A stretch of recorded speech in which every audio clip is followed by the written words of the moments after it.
السلام علیکم ورحمۃ اللہ وبرکاتہ۔ آپ دیکھ رہے ہیں ہمارا چینل اردو حکایات۔ آپ سب سے درخواست ہے کہ اگر آپ نے ابھی تک ہمارے چینل کو سبسکرائب نہیں کیا تو ہمارے چینل کو لائک اور سبسکرائب کر دیں تاکہ ہمارے نوٹیفیکیشن بر وقت آپ تک پہنچ سکیں۔ ابو جہل کے بارے میں کہا گیا ہے کہ وہ رات کو چھپ کر حضور نبی کریم صلی اللہ علیہ وسلم کی قرأت سننے آیا۔ اسی طرح ابو سفیان ابن صخر اور اخنس بن شریک بھی ایک کو دوسرے کی خبر نہ تھی۔ صبح تک تینوں چھپ کر حضور نبی کریم صلی اللہ علیہ وسلم سے قرآن پاک سنتے رہے۔ دن کا اجالا ہونے لگا تو واپسی میں ایک سنگم پر تینوں کی ملاقات ہو گئی۔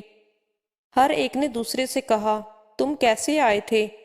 جب بات کھلی تو سب نے آپس میں یہ معاہدہ کیا کہ ہم کو قرآن سننے کے لیے نہیں آنا چاہیے، کہیں ایسا نہ ہو کہ ہمیں دیکھ کر قریش کے نوجوان بھی آنے لگیں اور آزمائش میں پڑ جائیں۔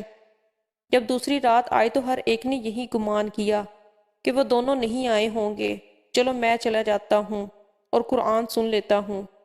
غرض یہ کہ صبح کے قریب تینوں کا سنگم ہوا اور خلاف معاہدہ ہونے پر ایک دوسرے کو ملامت کرنے لگے اور دوبارہ معاہدہ کر لیا کہ اب نہ جائیں گے۔ سبحان اللہ! قرآن، اور وہ بھی رسول اللہ صلی اللہ علیہ وسلم کی زبان مبارک سے، بھلا ان کو کب سونے دیتا تھا۔ اور جب تیسری رات آئی تو پھر تینوں حضور نبی کریم صلی اللہ علیہ وسلم کی مجلس میں گئے۔ پھر صبح کے وقت معاہدہ کر لیا کہ آئندہ سے تو ہرگز نہیں آئیں گے۔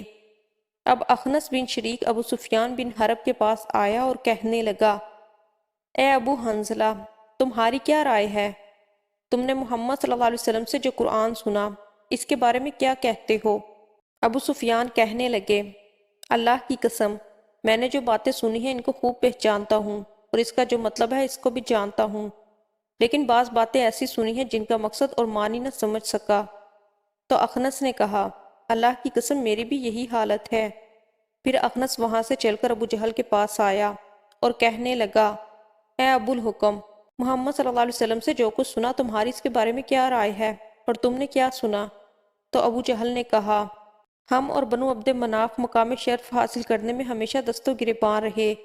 انہوں نے دعوتیں کی تو ہم نے بھی کی، انہوں نے خیر و سخاوت کی تو ہم نے بھی کی، حتیٰ کہ ہم تو پاؤں جوڑے بیٹھے رہے اور وہ کہنے لگے کہ ہمارے پاس اللہ تعالیٰ کا ایک پیغمبر ہے، اس پر آسمان سے وحی اترتی ہے، تو اب ہم یہ بات کہاں سے لائیں؟ اللہ کی قسم ہم اس پر ایمان نہ لائیں گے اور اس کی پیغمبری کی تصدیق نہیں کریں گے۔ اخنس یہ سن کر چلا گیا، افسوس کہ حق کو حق سمجھ کر بھی ایمان نہ لائے اور یوں ہی جھوٹی چودراہٹ کے تحفظ میں جہنم کا سودا کر بیٹھے۔